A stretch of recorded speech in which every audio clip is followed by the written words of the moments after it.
Welcome to our next episode of We Built This Business with Dan, and Dan. We have our next guest. He's a bit wild. I'm not sure if he's a goose, but it's Jonny. I don't know your surname, Jonny. What's your surname? Edser. Edser, Jonny Edser. Not going to say it or spell it, so it's not a problem. Jonny Edser with us today from Wildgoose, the owner of Wildgoose. Yeah. First question I've got for you, Jonny, a very important one. It's about the most important meal of the day. Yes. I've done a little bit of a survey trying to find out what makes entrepreneurs work and tick, especially after their big breakfast. So what did you have for breakfast this morning, Jonny? I was very lucky this morning. My wife made a fruit bowl for me and her and my son. So I had a fruit bowl, which was like whizzed up fruits with strawberries, granola. It's not, I don't get that every day. Like a smoothie? Yeah, like a smoothie, but in a bowl with fruit, fresh fruit. Sounds good. Normally it's porridge. Normally porridge. That sort of powers me all day. No eggs, because eggs have been quite popular. I do love eggs, but yeah, I was very lucky. My wife is a personal trainer, and she was at a client at 7 o'clock, so she made breakfast for me and my son this morning. That's awesome. Which was lovely. Yeah, absolutely brilliant. I mean, to be fair, if you ever ask me, Dan, it's malt wheats. So what, you had what? Malt wheats. Malt wheat. Yeah, they're like cheap shredded wheat. Cheap shredded wheat. Okay. Yeah. It's what I give the kids because it's cheap, basically. Yeah. But I don't want to tell you what I It's nice and healthy. Nice and healthy. Fiber. But it's good to have Dan back with us today. So obviously last week Dan was away. He was doing his Office Games game show. How did that go, Dan? It was wonderful. We had 160 people in one of the biggest event rooms I've ever been in, venues. The Rep, I think it's called the Rep. I'm going to sound really... It's probably not called the Rep. In Birmingham. And it was great fun to be on stage and have a giant screen, a sound engineer. Basically, I was a bit of a diva. I was a bit of a diva on the stage. It's been Dan's dream since the Office Game Show was set up to do a live audience for around 150 people, and he's now achieved that goal. So the next goal was it 25,000 people? You made it sound much better than I did, yeah. Thanks. Sounds good. So today we have obviously Jonny telling his story. So we'll hand over to Jonny and ask him to just tell us a bit about Wildgoose events. All right. So Wildgoose, we are a team building business. We've got two arms to our business. We run our own events, but we also license out our technology to other team building partners around the globe. So we deliver all our events using our tech that we've built, mainly sort of GPS challenge type activities, indoor activities, virtual and hybrid games, all played through an app that can be played, like I say, outside in an outdoor environment or online or in a meeting room. So that's what we run. And yeah, like I say, we've got a number of partners globally who use our tech and our games to deliver events in their territories for their clients. So do you have hosts that go out all over the country into the countries that you go in to host the events? Yeah, so we have a network of freelance hosts who are mainly actors, presenters, comedians, a whole host of skills. And we book a job and then that person goes and delivers the job, whether that's in person, remotely, online. We have a network of hosts all over the place. So yeah, we built quite a lot of this sort of freelancer network over we had a good network before COVID, but over the pandemic we grew it on a global scale, and that's allowed us to run events pretty much anywhere at as little as 48 hours notice. So it's a great resource for us, and it's a great network that we've got of really good professionals. Sounds amazing. And the split between virtual and live events, obviously since the pandemic's essentially gone away, the customers still have an appetite for virtual? Yeah, it's probably about a third of what we do now is virtual. It's still pretty sizable. Obviously, it went fully extreme 100% at the beginning of the pandemic. We'd never run a virtual event before the 1st of April 2020, as with many people. But I think what it's done is it's untapped this demand and a need for global teams to connect. It's all well and good. You know, you've got your team who will work here, they will live reasonably locally, and getting them together is not probably that difficult. When what I think the pandemic untapped was this ease with which a team in the Netherlands and a team in the UK could come together and do something without having to necessarily all get on planes and fly somewhere. So I think that part of it has carried on. Obviously, the in-person has come back because clearly people like getting back together in person, but virtual has got its place, and I believe it is here to stay. Yeah, no, and I agree, and we do a little bit of virtual still ourselves, don't we, in the team building arena. So we'll talk a little bit more about that later, but obviously let's go back to the beginning of Wildgoose. So Yeah. why did you start Wildgoose Events? I always wanted to run my own business. I'm from a family of business owners. So my granddad ran his business, my dad ran his own business, my brother runs his business, my other brother runs a business, my sister runs a business. So it was kind of, I guess it was in the blood. I always wanted to run a business. I wasn't particularly built to work for a big organization. I was working for Network Rail back then. I joined them on their graduate scheme. They were called Railtrack at the time. They were a private company. They rebranded as Network Rail, and I was involved in all of their station retailing. So when you go to one of the big stations in the UK, they've got like HMVs or Marks and Spencers or whatever it is. We were putting all that retailing into the stations. But I always enjoyed events because we always used to have quite a lot of launch activity around those new stores. And we did lots of launch activities with retail estates, agents and people like that. So I always enjoyed that side of it. And I'd done a bit of events in the past. My wife was in events at the time as well. So I just thought, you know what, I want to set up an events business. How hard can it be, you know? And What was your wife doing in events? What was she doing? she was working for the Sports Council. So she was organising, she worked on the 2002 Commonwealth Games in Manchester. That was a big event she was working on. So we both had that sort of background and we just thought, you know what, it'd be fun. You know, enjoy events. I like people. I like organising things. And I set up an events company. It wasn't Wildgoose, actually. It was another company. It was called Aorta Events. Terrible name. No one can spell it. And it was basically this general events company that did team building, dinners, parties. Didn't have a huge amount of strategy about it. I got a mate to build a website and I quit my job. And in January 2004, so 20 years next year, I set up Aorta Events. And the first inquiry, so the birth of Wildgoose was a year later. The first inquiry on day 3 was for a treasure hunt, and it was some guy from T-Mobile, now EE, who found our website and said, "I'm on your website. Do you do treasure hunts?" To which I said, "Of course we do. We do loads of them. They're our most popular product." And he said, "Brilliant. We're looking at doing something in Covent Garden." I said, "What are the odds? Our most popular location." And I sold him what I thought was a treasure hunt, which was basically a clue-based game around Covent Garden. He said, "Do you do them with digital cameras?" And I was like, "Of course, only the best." Most of our competitors at the time only had Polaroid cameras. So they didn't use digital cameras, which were still quite expensive and quite new. So a week later, I'd sold this job. Thankfully, I had about 2 months to put it together. And my wife Jane was not impressed that the first job I'd sold required me to go out and buy 12 digital cameras, which were about 200 quid each at that time. Bearing in mind, we just remortgaged the house for me to set up an events business, so I wasn't in the good books. But we created this. I wrote this treasure hunt. I tested it on my sister and her friends, and yeah, April 2004, we ran our first treasure hunt. Fantastic. So was Jane involved in the business? Not immediately. She was at the Grove Hotel at that time, which was just on the outskirts of London. But she did get involved later for a bit. Yeah. Amazing. And so that customer, obviously, that was your first lead and your first booking. Yes. And I mean, do you know where that customer came from? Because obviously you said they came across your website. Yeah, just found us on sort of pay-per-click. So I was quite lucky in early 2000. Again, pay-per-click, Google Analytics was quite in its infancy. But my mate ran a stag and hen business, and he sort of taught himself the dark arts of web SEO and pay-per-click. So he sort of helped me get a few things set up. But yeah, this person just Googled team building, and for whatever reason, my website had come up, and that's how he found you. Yeah. And we ran it, and then they enjoyed it, and he recommended us to someone else. And that first year, we ran a few dinners, a few parties. We sold a bit of team building, other people's team building. But I did about 12 treasure hunts that year.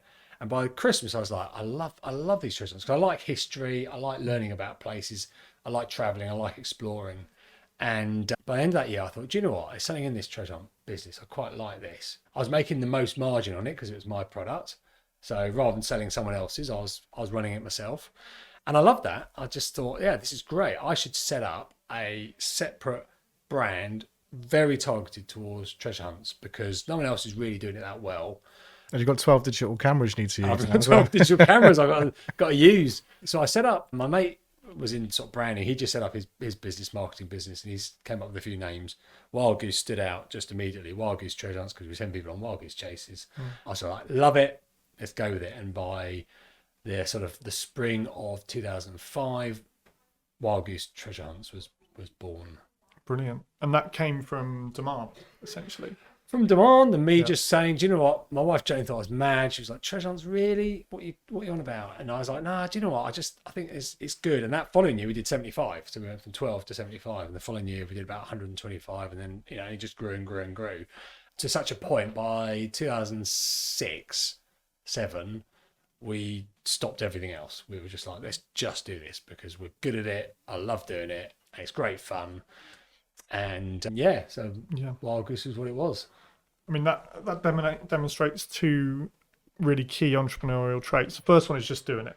It's just going, we're going to set up an events business and we'll work out what we're going to do along the way. And then the second thing is once you've earmarked what to do and when there's a demand for it, then focusing on that and pushing it hard, essentially.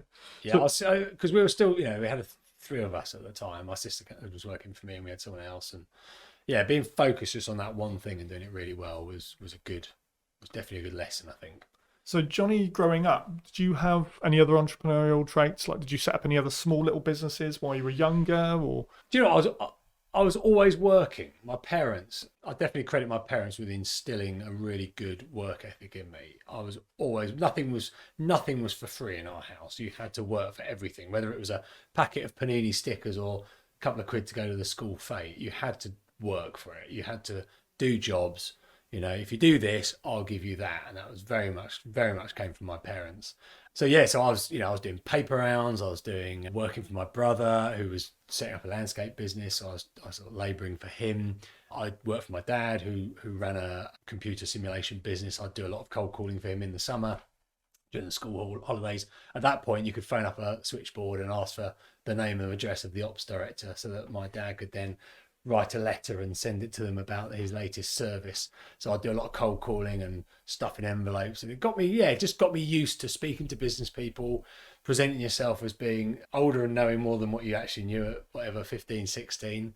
Best job I ever had was, I'm a Crystal Palace fan, a football fan, and I got a job on match day selling scratch cards on the terraces and went my way up to the corporate boxes, and you basically get them for free. So you go and watch football and get money for it, and you're thinking, where's the catch? So it was always about jobs. It was always about working. It was always about having money to give the opportunity to do things that you wanted to do. And just, my parents just definitely my parents instilled that in me. Yeah, and that hard work ethic. Essentially, that is when you set up your own business, you need a work ethic. Never ever give up. Yeah, just keep going. Yeah, I'm trying to install that in my son at the moment. He's 4. Yes, he plays. Starts early. He plays frustration with me, and as soon as I start winning, he walks off. Yeah. So I'm working on it. Yeah. He still walks off at the moment. So when you started the business, obviously, you started focusing on treasure hunts. What was kind of one of the main or couple of challenges that you had when you first started in business? Do you know what? Those early years weren't too bad actually, because it was like early 2000s. I mean, the economy was booming. It felt like quite a low risk time to set up a business. I took some money out against my house, but at that time house prices were just going up at record levels.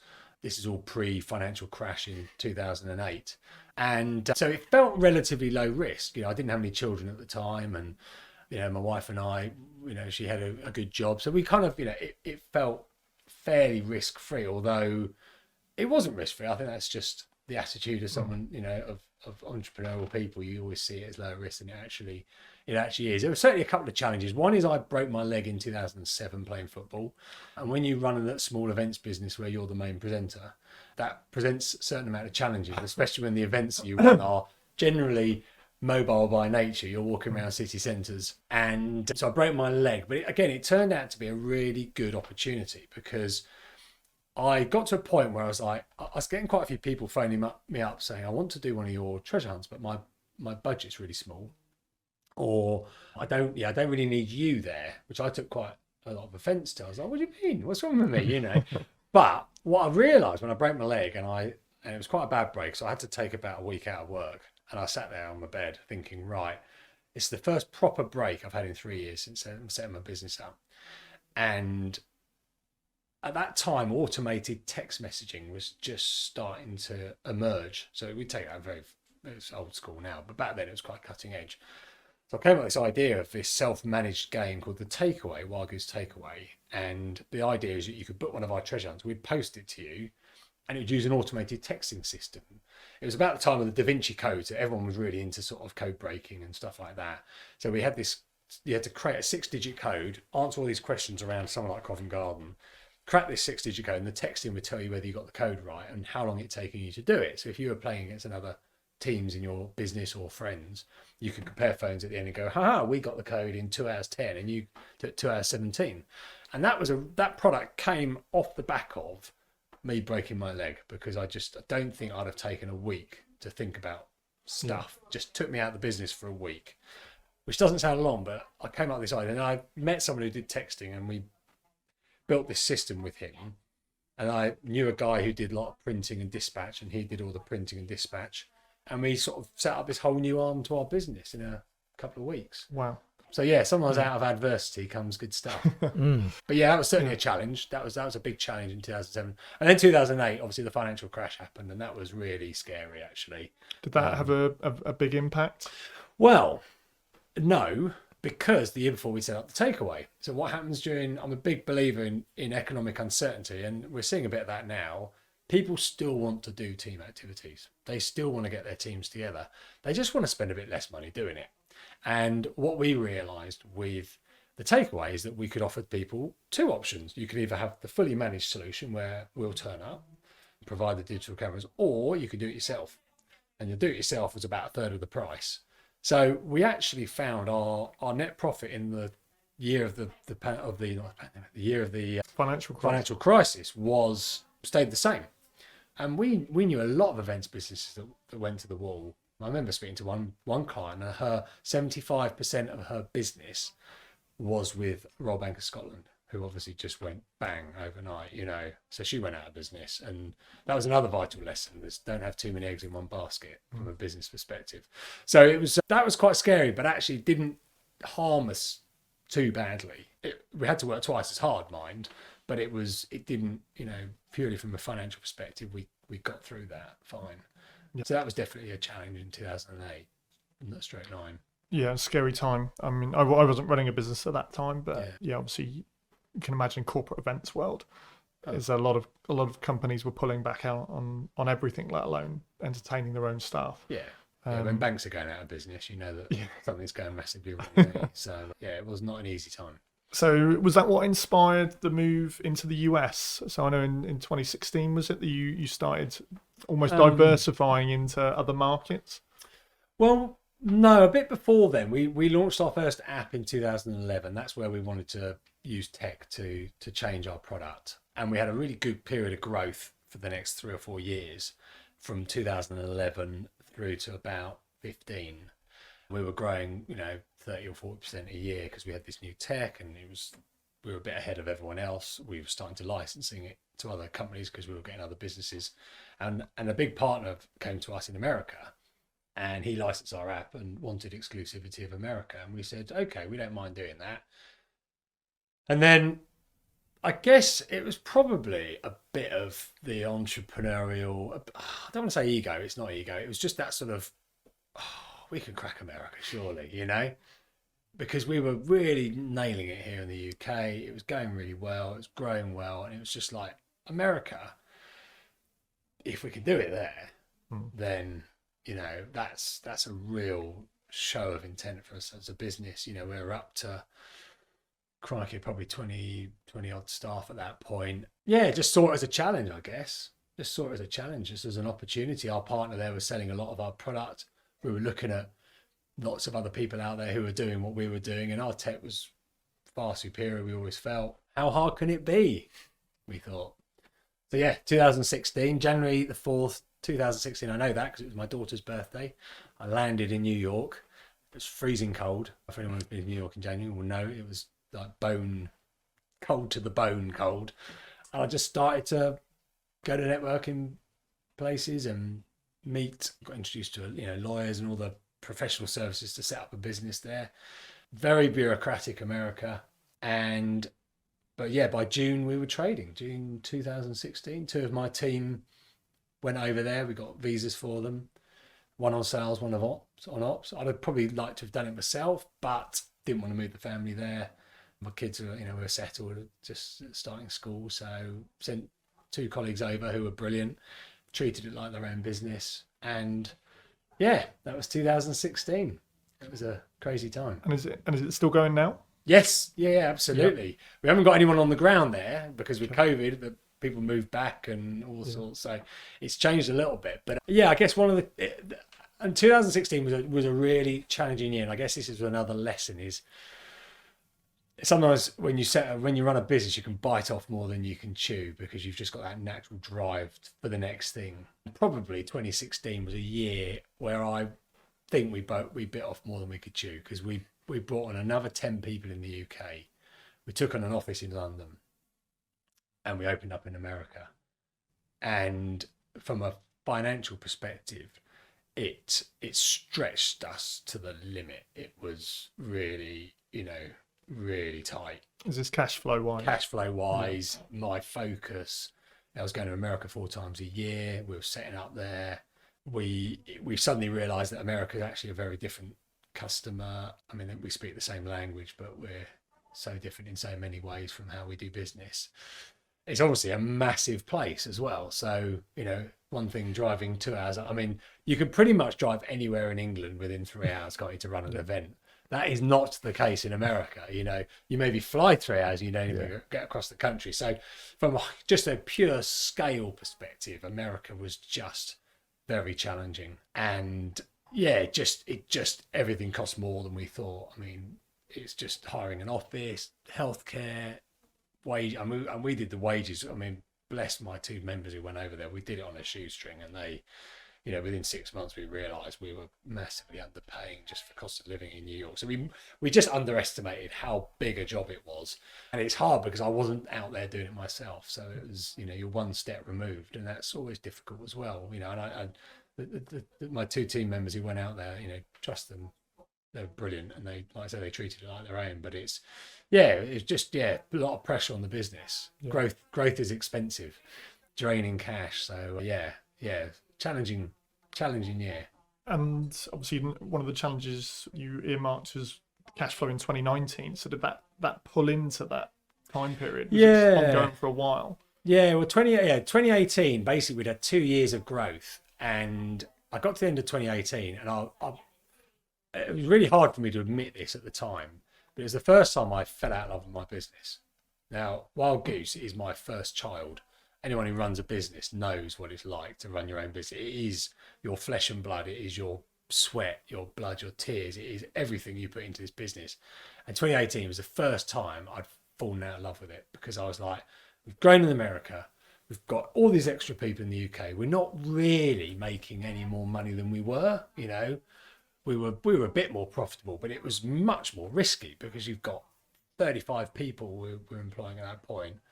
Still in a reasonably seasonal and quite transactional business. It was really quite stressful. And I got to the end of 2018, I was like, what are we doing? What is going on here? We've got to change this business. So up to that point, we'd outsourced all of our tech.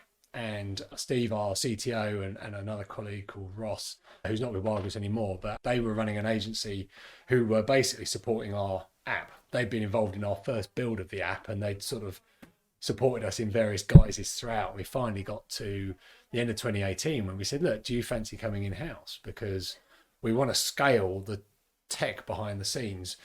Every booking we're managing is we're having to do booking forms and chase money and raise things, and it's all very customized. Tech has got to help us to scale this part of the business. We were still, we'd invested a lot to that point with things like Salesforce and other things, but we were like, there's got to be a better way of doing this.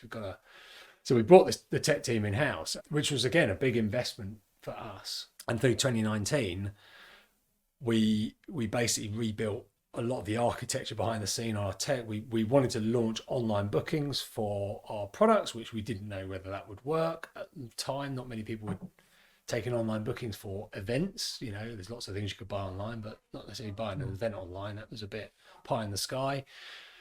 We launched that. We were launching our partner schemes. We were targeting hotels and venues. That was taking a bit longer to get off the ground. So by the end of 2019, our cash flow was really tight. So going into 2020, thinking the worst thing that's going to happen in 2020 is Brexit, we took out a fairly sizable loan from Funding Circle, secured against me and my A personal guarantee. Okay. And then the pandemic happened, and you're thinking, oh God, what have I done? You know? And then obviously the year before you just invested in tech. Yeah, tech team, big overheads, borrowed this money against my house. And then, January 2020, you could see this mystery thing from afar coming, which was starting to get everyone a bit nervous. February, the cancellations started to come, and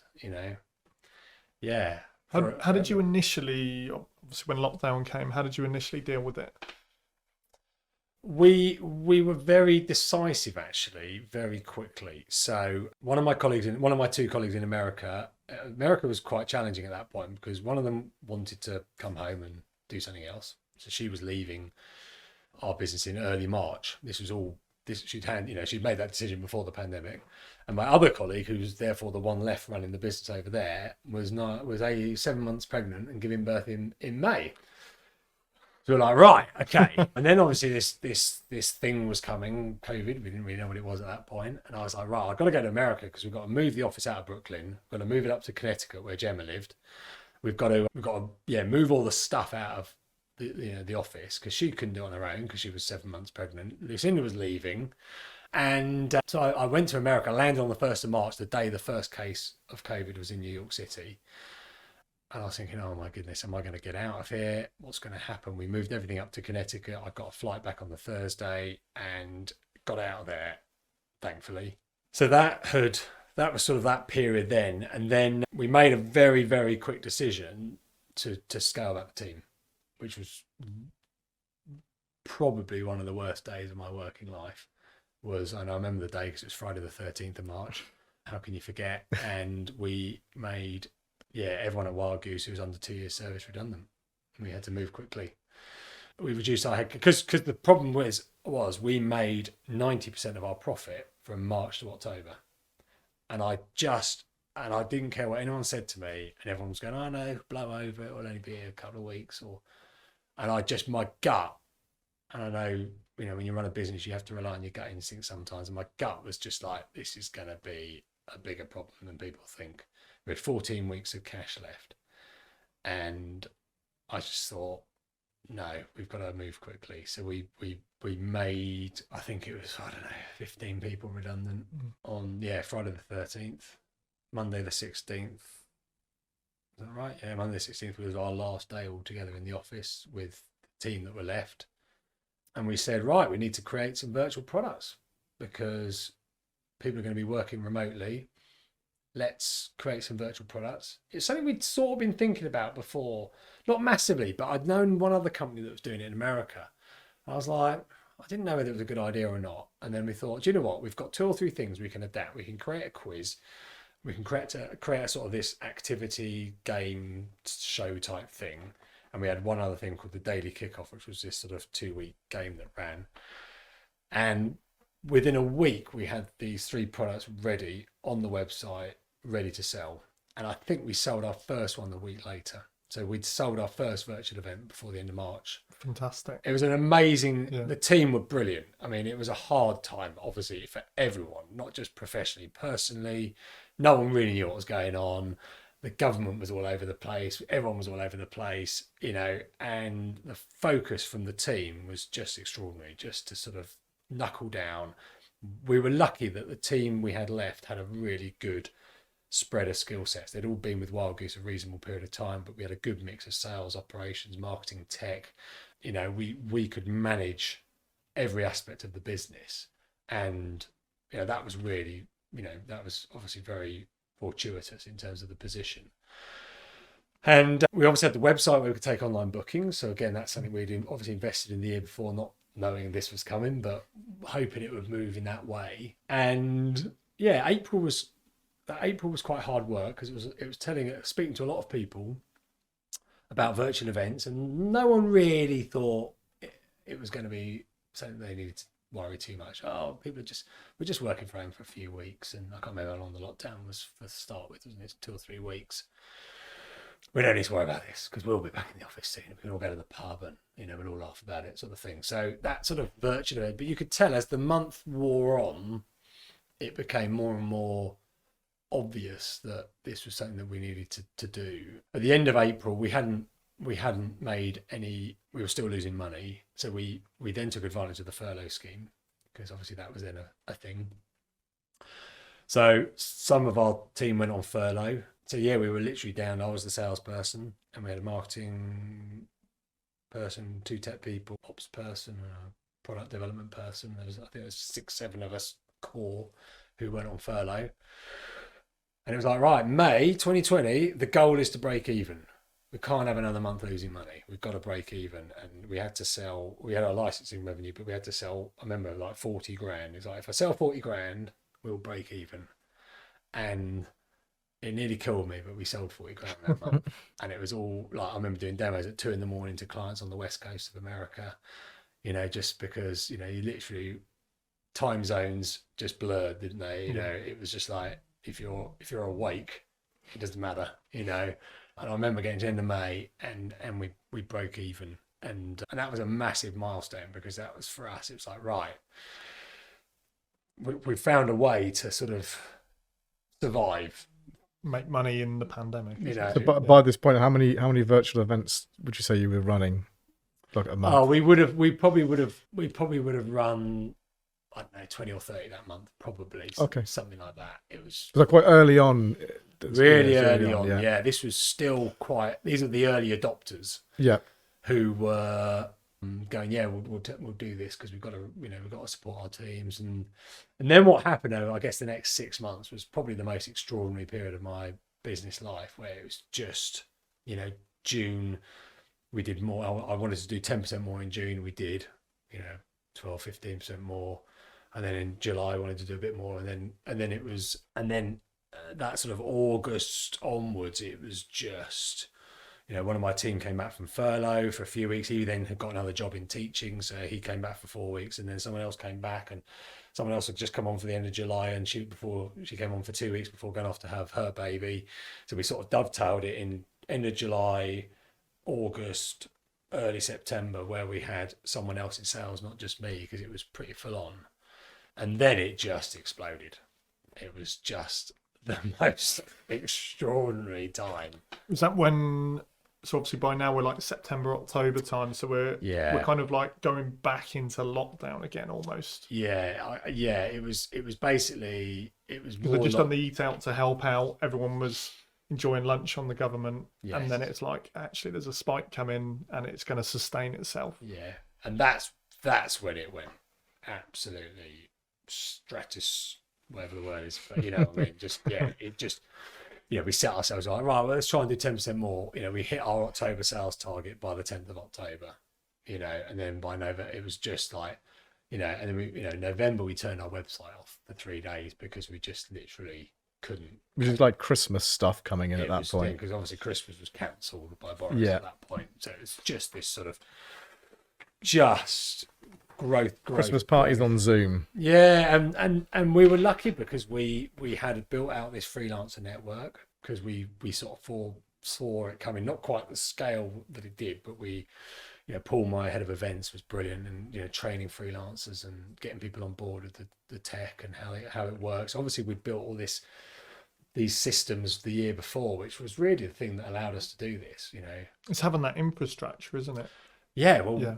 And what's brilliant, it's the first time ever, I mean, you'll know what it's like in sales, the customer is right. This is the first time we could tell the customer what to do, probably the only time.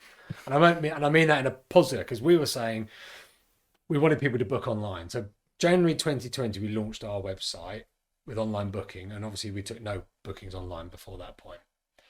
By the end of the year, 90% of our bookings were online because customers were phoning up going, I need to book an event. Yep, you can book online with a credit card. Oh, we're not allowed to use credit cards. I was like, okay, right.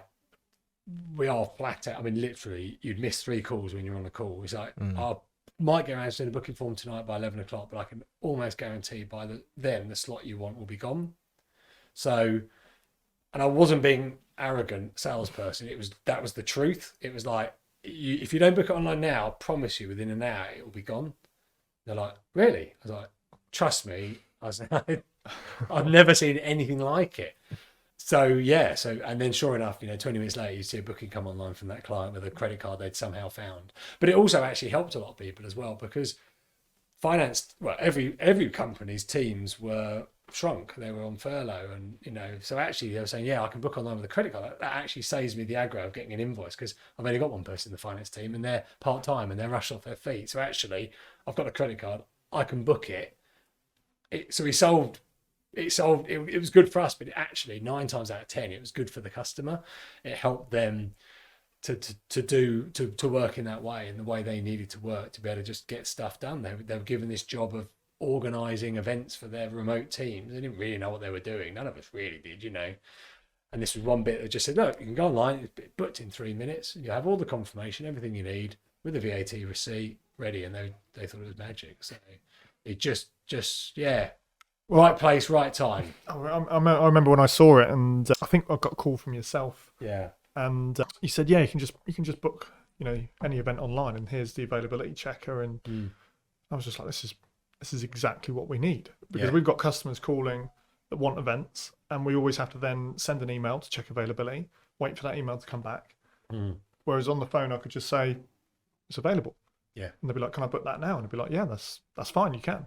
Yeah. And that was a bit of a game changer, especially during the pandemic, when, like you said, you had so many calls coming in that the next call would come in, would be asking for the same time, same slot. Yeah. And then they're like, okay, if I can't have that slot, what else can I have? And you'll be like, okay, I don't know.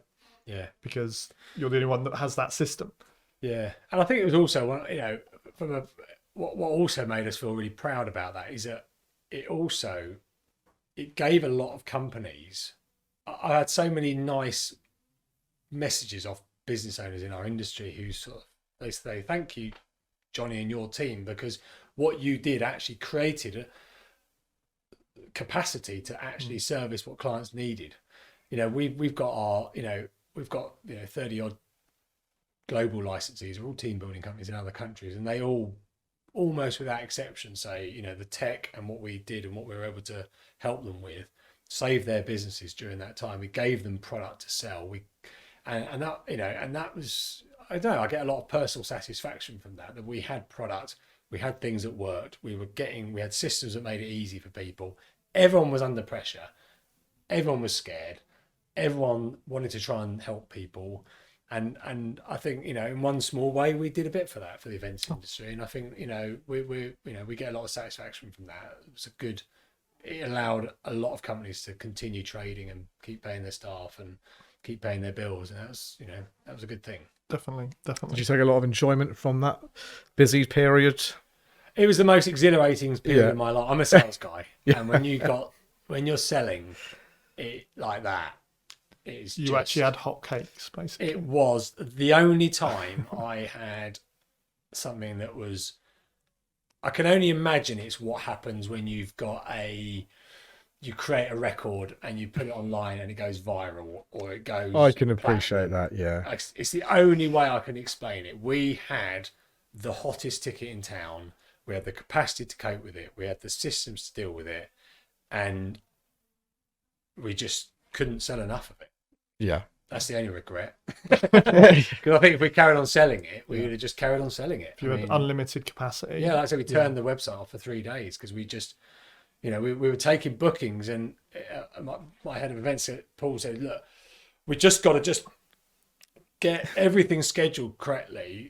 We knew we weren't taking bookings that we couldn't fulfill, but it was a little bit, at times you're thinking, bearing in mind we did 104 events on the busy Thursday, in one day. That gives you an idea of the sort of the scale of what it was. But yeah, I won't lie. It's a funny time, because obviously it was really challenging. I've got 2 young children who are being homeschooled, and you're, on one hand you're juggling all of that, and then on the other hand you've got this amazing business solution that is just, right place, right time, helping people, helping bring people together, at a really fair price. We weren't exploiting people with what we were charging. It was just a great, having thought I might lose my business by Christmas, the opposite was the case. It was like proper. We'd hit a rich seam of opportunity. So yeah, emotionally, as for everyone, the emotions of 2020 will stay with me forever. The highs and the lows. It was one of the longest years, I think. One of the most unbelievable year in so many different ways. Yeah. So on to 2021. So Yep. it was kind of lockdown-ish for Yeah. the beginning, but companies were still, primarily working from home. And when did you start going back to in person as well? So it would have been the summer 2021, I guess we started to do it, but we came up with a bit of a radical solution, because what I didn't like about the Wildgoose in 2018 was just all the logistics and complexities of running an events business where you're moving people and iPads and stuff all over the country. And what I loved about virtual, I know a lot of people don't like virtual. What I loved about it is that it was so scalable. I could sell an event there. I could have someone running it in Toronto. We had the tech to bring it together. I loved it. It ticked every box for me from a business perspective. But obviously, as we saw that in-person was returning, we were then faced with a decision. Right, what do we do? Do we not do it? Do we go back to how we used to work? I didn't want to go back to how we used to work. I was like, I don't want that old business. That's that old business I fell out of love with. I didn't want to go back to that. There's got to be a better way. And we came up with a very radical suggestion, which was to run in-person events, but with a remote host. So you'd be sat in your meeting room, go, right, we're going to do a team activity. You put your screen up. Our host would beam in from wherever in the world to explain the game. You would then get into Teams, maybe head outside for a GPS game or stay in your room. And the concept was brilliant. What we probably what we underestimated is that people didn't want to be on a Zoom call. They've been on Zoom for a year. They were going back to an in-person event. And when you said, we've got a remote host who's going to beam in by Zoom, they heard the Z word. And I think they just went, no, you're right. And I guess we probably had a bit of arrogance about us, because without being too crude, we'd built up a lot of cash reserves over that period, that year. We'd done really well. And I guess we'd afforded ourselves a position where we're like, let's give this a go. Yeah. We want to try this. We want to change. The world's been through so much change. Hey, who's to say we can't change it again? And don't get me wrong, it worked really well, because also what it did for us is it removed a lot of unknowns. So if you were running an event with an in-person host, let's just say I booked you down to go and run an in-person event in Oxford, and then you got COVID the day before, you couldn't run it. And I didn't, and then we're like, but we can't get anyone else, You've obviously got a lot of hosts who were worried about being in person. I mean, it was a divided world, wasn't it? I mean, even within my group of friends, you had people who were like, I don't mind, I've had a vaccine, whatever. And others would be like, no, I'm staying at home and I'm going to wear my mask and be really diligent. And our freelancer community reflected that, so we didn't have the capacity to go back to sending people out and about. So we took this approach with remote hosts, which gave us the opportunity to continue to scale. And it did all right. But it wasn't brilliant. But I don't think 2021 was brilliant for anyone, really, because it was neither one thing nor the other. There was no this sort of virtual, I mean, we're still doing a lot of virtual, don't get me wrong, but it was nothing obviously like the year before. It was this sort of 1 foot in, 1 foot out, wasn't it? It was neither one thing nor the other. Whereas when everyone was locked down, it was one thing.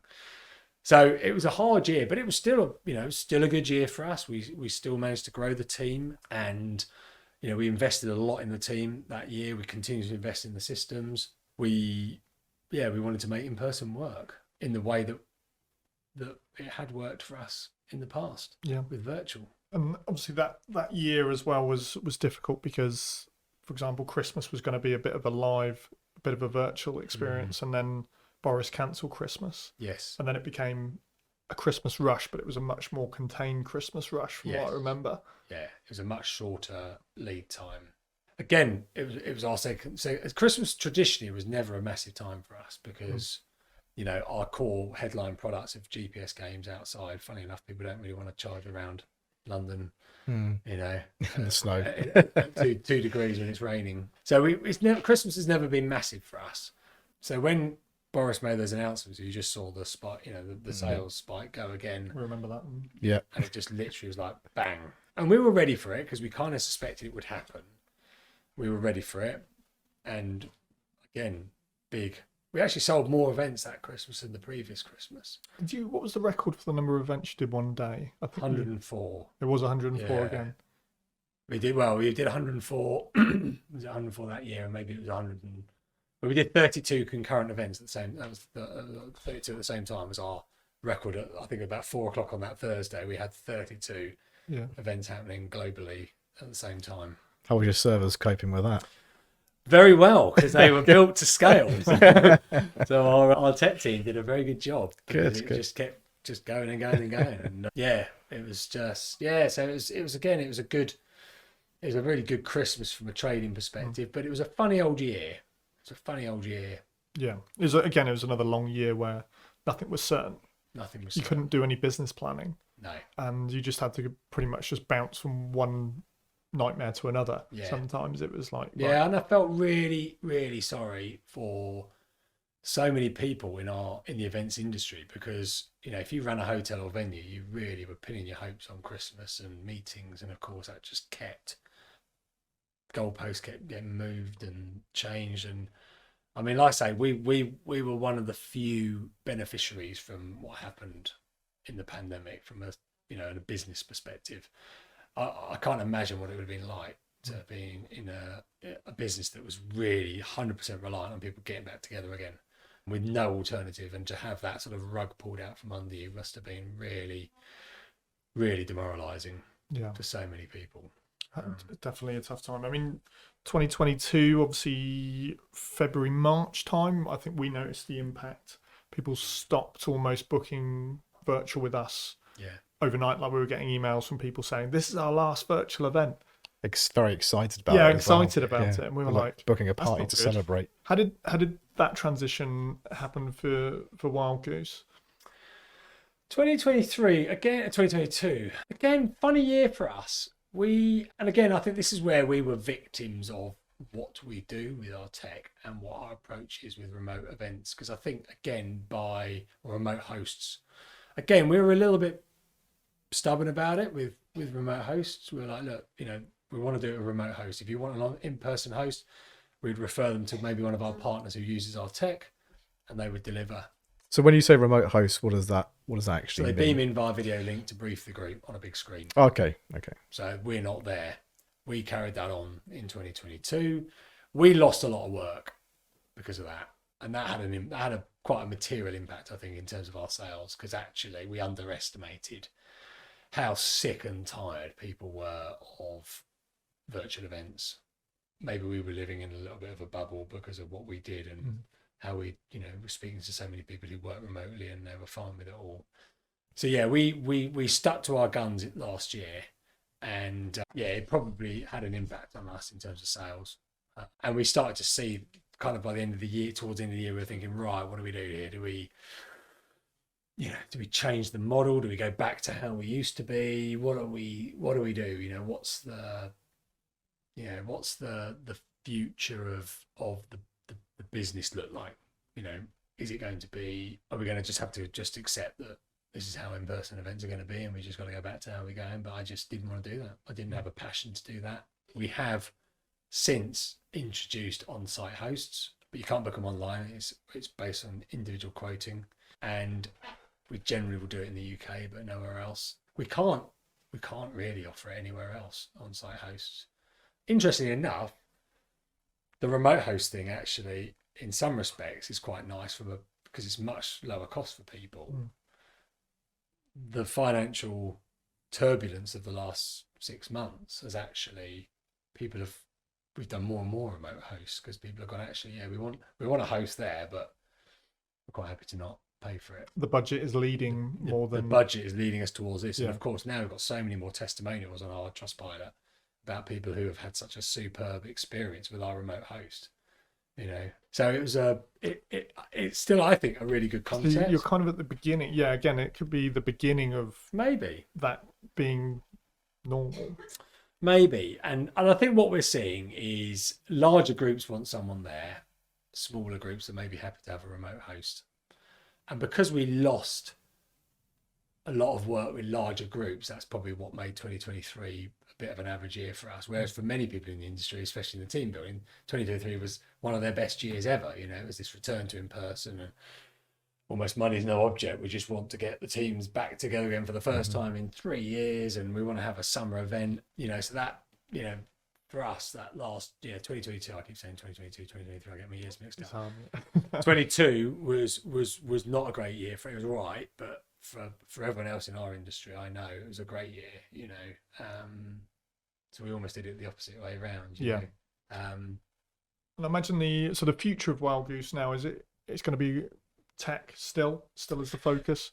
Yeah, so we've made some quite big strategic decisions in the last 6 months that actually we want to really push the tech side of our business. What we've done is we've built an amazing platform that has been stress tested at scale beyond belief.